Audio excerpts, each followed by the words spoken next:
It's the absence of the small ways you were coddled as a child that remind you you're getting older. And that's not good, that's not bad, that's just childhood. It's how it is. We, being grown, forget how important weakness was to our past, to being a child. At least for me, I feel like that's why I hate boomer opinions so much. I feel like they well up from this place of weakness in adults trying to hide their panic about all that's predestined instead of just accepting that fear of the unknown is an essential part of life. And look, these kinds of failures are going to make us feel like we're better than them, like there's nothing we could possibly learn. And I feel myself falling into that trap sometimes, but it's only through seeing ourselves as reincarnates that we can truly find solace in the problems that plague every generation and every person.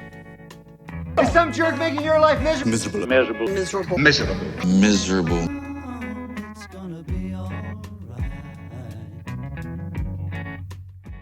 I was around 3 years old when I began music lessons with my diva, my grandmother. She taught from her home, and her records and newspaper clippings transformed a bland study room into a sacred space. It was 2008, but she still used cassettes. All I had was my voice and a harmonium. Diva kept the house hot, either out of nostalgia for warm summer days spent as all-India radio singer for Calcutta station, or out of frugality. Also learned as All India radio singer for the Calcutta station. For every mistake, I'd have to perform that part 5 times over. For her, discipline was necessary for tradition, and tradition was the only way to find your place in a 1,000-year-old culture. If music can be passed on, like brown eyes or a strong left hook, this melody is my inheritance. Lineage traced through a title track, displayed on an album cover that you pin to the wall as art, oral history taught on a record player, the lessons sealed into the grooves like fact. This is the only myth I know. The voice of a horn so familiar I don't know I'm listening, don't know I'm singing.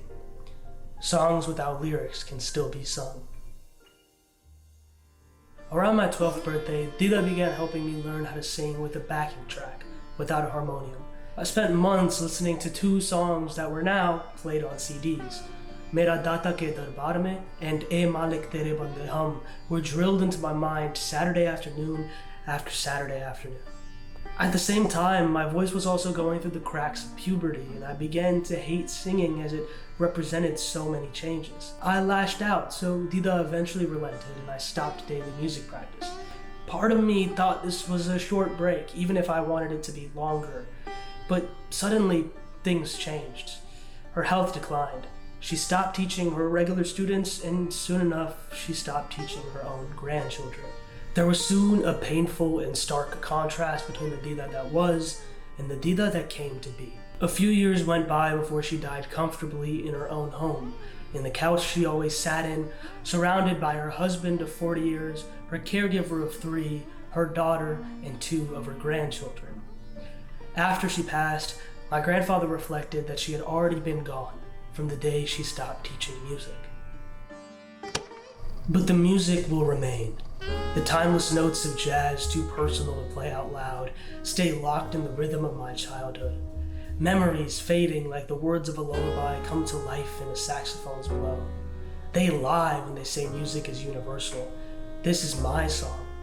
The notes like fingerprints, as delicate as breath. I will not share this air with anyone but you. Preparing a song to sing for the 1-year anniversary puja initially seemed like a daunting task. But as I recalled those long, hot days listening to Malik Tere Bande Hum, the prospect grew easier.